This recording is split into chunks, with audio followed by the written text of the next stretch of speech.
তবে একটা জিনিস ভালো লাগছে, আমি সেটা বলতেই চাই। কয়েকদিন আগে আমি সিডনিতে, অস্ট্রেলিয়া সিডনি মেলবোর্নে প্রোগ্রামে গিয়েছিলাম মাননীয় স্পিকার। সেই সিডনিতে প্রায় 15-16 হাজার দর্শক হয়েছে, বঙ্গবন্ধু পরিষদের আয়োজন ছিল, দারুণ প্রোগ্রাম হয়েছে। এবং মেলবোর্নে একটা প্রোগ্রাম করলাম, সেখানে একটা চ্যারিটি শো। সেখানে হঠাৎ দেখি আমার পাশে আমার পাংখা পাংখা গানের সাথে একটা মেয়ে নেচে বেড়াচ্ছে, বাঙালি একটা মেয়ে। আমি ওকে নাচ দেখে ভালো লাগলো, স্টেজ থেকে নামার পরে মেয়েটা আমার সাথে সেলফি তুলতে আসলো। আমি জিজ্ঞেস করলাম, দারুণ নেচেছো তো, তুমি শিখো এখানে? বলে হ্যাঁ। তো দুই কথা বলার পরে বলল যে আপনি আমাকে চিনবেন, আমার বাবা কিন্তু জাতীয় সংসদের আপনার কলিগ সংসদ সদস্য। আমি বললাম কি নাম? বললো হারুনুর রশিদ সাহেব। আমি একটা বক্তব্য শুনলাম যে উনি বলেছেন যে আমরা এখানে অনেক কোরআন হাদিসের কথা বলি, যেই কারণে সংসদে এখন কোরআন হাদিসের কথা অনেকেই বলেন না। 2009 সাল থেকে সংসদে আছি, প্রত্যেকটা সময়ই মুখে বিসমিল্লাহ, সেটা প্রকাশ করার দরকার নাই, ভিতরে বিসমিল্লাহ দিয়ে সর্বশক্তিমান আল্লাহকে স্মরণ করে আমরা বক্তব্য শুরু করি। বিশেষ করে আমি আমার কথা বলে একটা বক্তব্য খুঁজে পাবেন না যে এইগুলো বাদ দিয়ে আপনারা নতুন এগুলো শিখাচ্ছেন না, এগুলো আমাদের ভিতরে আছে, আমরা পড়ি। কোরআন শরীফের গিরিশচন্দ্র সেনের বাংলা থেকে শুরু করে এমন কোনো বাংলা তর্জমা নাই যেটা অনেকবার না পড়েছি। এবং শুধু তাই না, সিয়াসাত হাদিস, তিরমিজি শরীফ, মেশকা শরীফ, আবু দাউদ শরীফ, বুখারী শরীফ, মুসলিম শরীফ থেকে শুরু করে এমন কোনো খণ্ড নাই যেগুলো না পড়েছি। এগুলা প্রকাশ করার জিনিস না, এগুলা হলো আমল করার জিনিস, যেটা আমার নেত্রী শেখ হাসিনা আমল করেন। মাননীয় স্পিকার, আমার নেত্রী সকালবেলা উঠে ভোরে আজান শুনে অজু করে নামাজ পড়ে এদেশের তার কাজ শুরু করেন। আর আপনাদের নেত্রীরা কি করতেন এটা সারা বাংলার মানুষ জানে, কয়টায় ঘুম থেকে উঠতেন এটাও বাংলার মানুষ জানে। এই চাপাবাজি এখানে করেন না আপনারা, আপনাদের কাছে বিনীত অনুরোধ। তবে একটা জিনিস ভালো লাগছে, আমাদের গান বাজনার কথা বলে যে এই ইতে সংসদে গান হয়, কবিতা হয়, হবেই তো, এটা আমার সংস্কৃতি, এটা আমার কালচার, এটার বাইরে আমি না।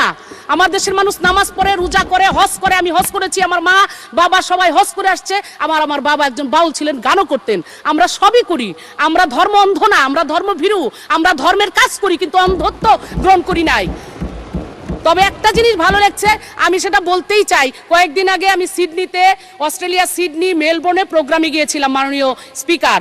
সেই সিডনিতে প্রায় 15-16 হাজার দর্শক হয়েছে, বঙ্গবন্ধু পরিষদের আয়োজন ছিল, দারুণ প্রোগ্রাম হয়েছে। এবং মেলবোর্নে একটা প্রোগ্রাম করলাম, সেখানে একটা চ্যারিটি শো। সেখানে হঠাৎ দেখি আমার পাশে আমার পাংখা পাংখা গানের সাথে একটা মেয়ে নেচে বেড়াচ্ছে, বাঙালি একটা মেয়ে। আমি ওকে নাচ দেখে ভালো লাগলো, স্টেজ থেকে নামার পরে মেয়েটা আমার সাথে সেলফি তুলতে আসলো। আমি জিজ্ঞেস করলাম, দারুণ নেচেছো তো, তুমি শিখো এখানে? বলে হ্যাঁ।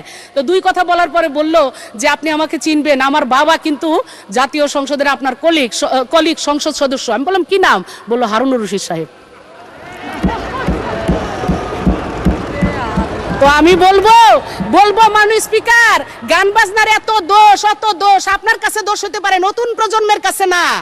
অতএব তারা কিন্তু এই সংস্কৃতিকে ধারণ করে, লালন করে, পৃথিবীর যেখানেই যাক তারা কিন্তু ওই পাংখার সাথে নাচে, এটা আপনাকে আমি বললাম।